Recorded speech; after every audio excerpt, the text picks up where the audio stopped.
two young men. Really got started Jasper. They forced to death on the highway. And I know the exact spot that they died. It's just like all of us have that history. We know what happened to people. When I allowed a forum for that in my church, lots of stories were told, including a whole hidden history of how the church has been selling off native land to its corporate benefactors, including Macmillan Bloedel, a big logging company at the time. Same as he and there were all these little backroom deals going on with stolen native land. And I called the church on that, and they showed me the door. The whole process of your firing was farcical. The church knew there were 1,400 lawsuits coming down the pipe over the residential schools. I'm convinced that your removal was orchestrated from Toronto, from the church head office. I think it's obvious to me that the national office removed you because they knew of the upcoming RCMP investigation and of the land deal after Marion Best got your letter. They were in for a rough fight and didn't want dissent from a Port Alberni pulpit. The sale and speculation of a house at First Nation land on Flores Island, Lot 363 on Canada's west coast, by the United Church of Canada, BC Provincial Government, Macmillan Bloedel and two local businessmen, was brought to light and challenged between 1992 and 1994. The two individuals primarily involved in making these disclosures, Hereditary Ahousaht Chief Earl McKenna George and United Church Minister Reverend Kevin Annett, have now been expelled from the United Church over these same events. In October 1994, I had attended a presbytery gathering. That's where the ministers all get together to talk over church matters. And at that presbytery meeting, the whole issue of how land was taken from the Ahousaht's people was basically covered up and denied by the church. So I took issue with that, and I wrote this letter. Subsequently, I was fired from my pulpit. The letter is dated October 17, 1994. And it's addressed to the members of Comox Nanaimo Presbytery. Dear members of Presbytery, I am writing this in the wake of the brief discussion at the Fall Presbytery Gathering in Gold River concerning the issue of the Ahousaht's land settlement. I am both deeply concerned about the response of Presbytery officials to this issue and the way in which this matter was dealt with at Presbytery. My perspective on this issue arises largely as a result of long and fruitful discussions with the Ahousahts, including with several tribal elders. The issue seems to be one of violated trust on our part, rather than any legalistic or documentary problem, as Presbytery officials have suggested.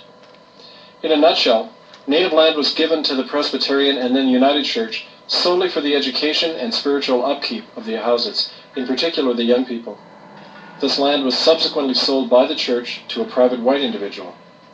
Simple justice and decency requires that our church rectify our wrong by seeking the return of the said land to the Ahousahts, and by publicly admitting our mistake. This issue has been clouded over by our presbytery.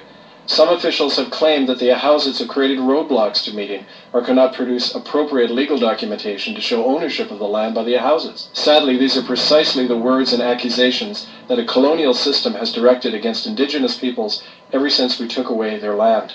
The very fact that we are waiting for the Ahousahts to prove their case to us, or to meet with us on our terms, reveals at best an insensitivity on the part of our church to God's call for justice towards those we have wronged. At worst, it indicates a perpetuation of the racist and oppressive relationship that has been our legacy regarding Indigenous peoples. It is not too late to reverse this legacy or the wrong we committed in regards to the Ahousahts land issue.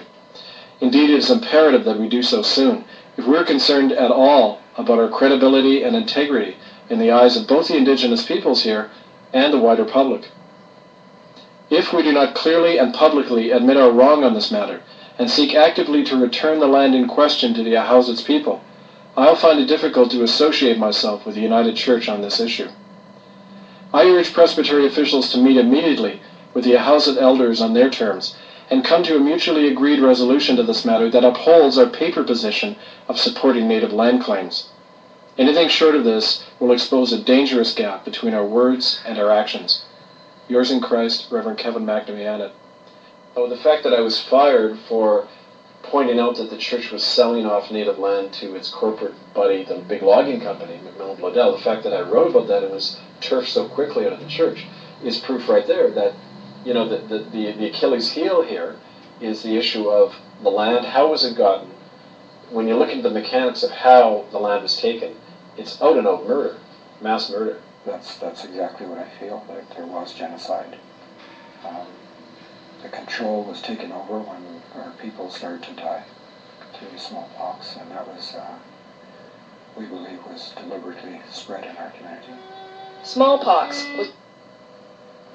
So, I just wanted to let you know that this is what's happening in New Zealand as well, with the Church of England at Waitangi starting to, in 1840, well earlier than that, how they came here and did the same thing, atrocities, genocide, and killing our people. They're still doing it now with poisons and all sorts of things that are repugnant to our laws, that native here, tikanga law. And so we put them on trial now and named them in the Parliament here, and all the politicians, right back to 1835, Declaration of Independence of New Zealand, under the Maori Hapu and the Government of England. So we have put a notice out to the government and Prime Minister and the fraud Governor General, Jerry Mataprai Andrews, that no longer required, and each of their names and their ancestors will be put on trial, and we're bill charged debt of them already under the Maui Crown Sovereign Estate law of these lands.